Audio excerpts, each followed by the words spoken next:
Hey all, welcome back to my YouTube channel, and today we're going to be talking about 7 easy steps to buying a home. So I talk to a lot of my clients, my friends and family, and there's always the question about what's the step? How do we go about, buying a home? How do we get started? How does the closing work? And how does the mortgage financing work? So today I'm going to break it down really easily in 7 steps on how to buy a home. Step number 1 is finding a good real estate agent. One right here. So it's very important that you find the right real estate agent, because that's really going to make or break your experience, right? It's either going to be really seamless or it's going to be just full of problems.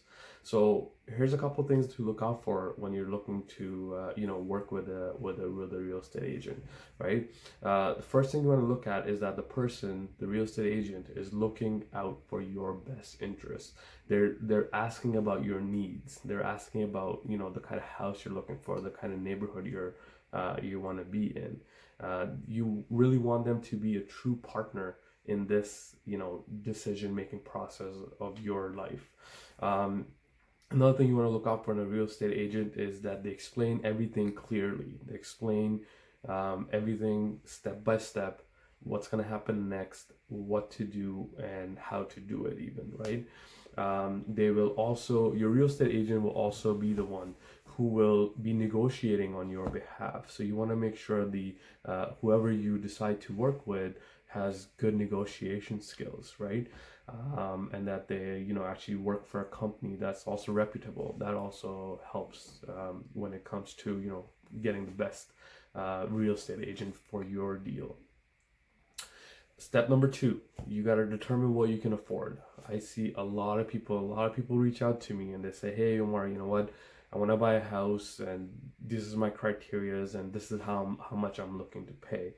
My first question to them is, have you gotten a pre-approval? And usually the answer is no. There's rarely anybody that thinks that's where they should start. And it's very important to know how much you can afford and how much you're pre-approved for before you start looking at houses. Looking at houses is the easy part.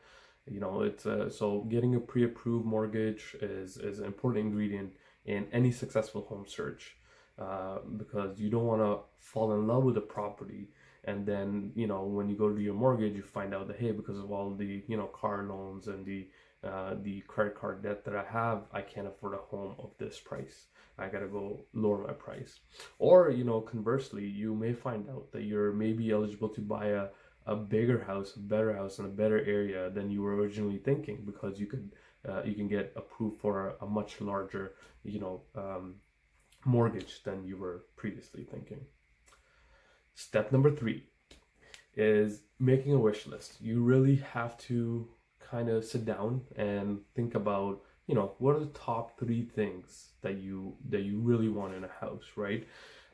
It could be that you love having parties at your place and you want an outdoor pool, right? Or you want a big backyard, right? Or that for entertainment you want 2 separate rooms where you're gonna have kids in one room and adults in the other room, or whatever the case is, right? Is it that you want 4 bedrooms upstairs? Is it that you want 5 bedrooms upstairs, right? Is it that you require each bedroom to have its own bathroom, right? So those are all the things that you kind of want to put down on your wish list. Having said that, you need to understand that not every house will have every single thing on your wish list, right?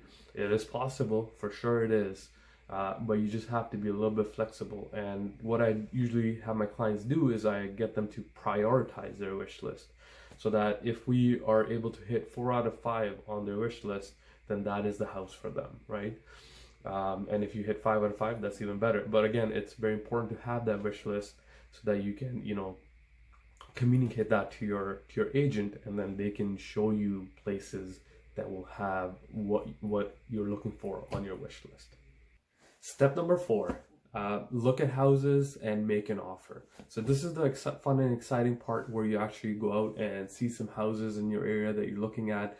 And this again is where your agent will come in handy they'll look at they'll show you houses that you require that meet your wish list. What I would recommend here is do not look at more than 3 places a day, because that will just confuse you a lot, right? So keep it to three a day, maybe 4, and then when you're ready, if you find something that you really like, make an offer on it. Again, your real estate agent will help you with making the offer, telling you what price you guys should actually put in the offer, whether it's lower or higher, whatever the case is. Create all the documents and then present it to the seller on your behalf. Easy peasy. Step number 5 will be getting the home inspection. This is a very important step. I would not recommend that you skip out on that. It doesn't cost a whole lot. It doesn't take a whole lot of time. And again, your real estate agent will be there for the home inspection as well. A lot of times, if you have a brand new house that's maybe a year or 2 or 3 years old, you can get by without an inspection. Again, I would not recommend it, because you never know what needs to be repaired in the house that even the seller doesn't know about, right? So it's not like the seller's trying to lie to you about something. It's just that they may not know that the roof is losing some shingles and it's going to have to be replaced or repaired within the next year or so, right? A home inspection will find those things, and it'll give you an idea of what it would cost to fix those. And again, at this time, you can then negotiate the price as well with the seller. They're going to do 2 things. They're either going to replace it for you at their own expense, or they'll reduce the price of the house for the amount of what's going to cost you to repair it yourself. Step number 6, getting the paperwork done. So this is where you've picked the house, you've put in the offer, the inspection is done. Now is the part where all the paperwork gets done, and your lawyer and your mortgage broker will now come in and kind of do their part. They'll put in your application for approval, as well as the lawyer will transfer all the paperwork in your name, such as the utilities and property taxes and all that as well. Now we're down to step number 7, which is really all you gotta do is prepare for the move, right? You just want to make sure you find a good mover, so that they can come in the day of your move. They can pack everything up, take it over to the new house.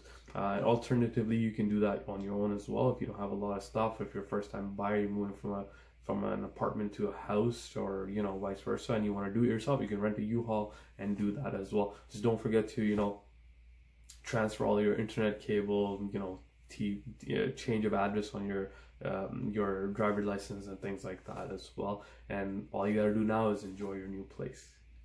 So if you follow these 7 steps, it'll be a really easy transition. It'll be smooth sailing for you from start to the end. If you guys have any questions about any of the steps that we talked about, you want some more details about it, please leave a comment below and I'll definitely be sure to answer those for you. And as always, have a fantastic day.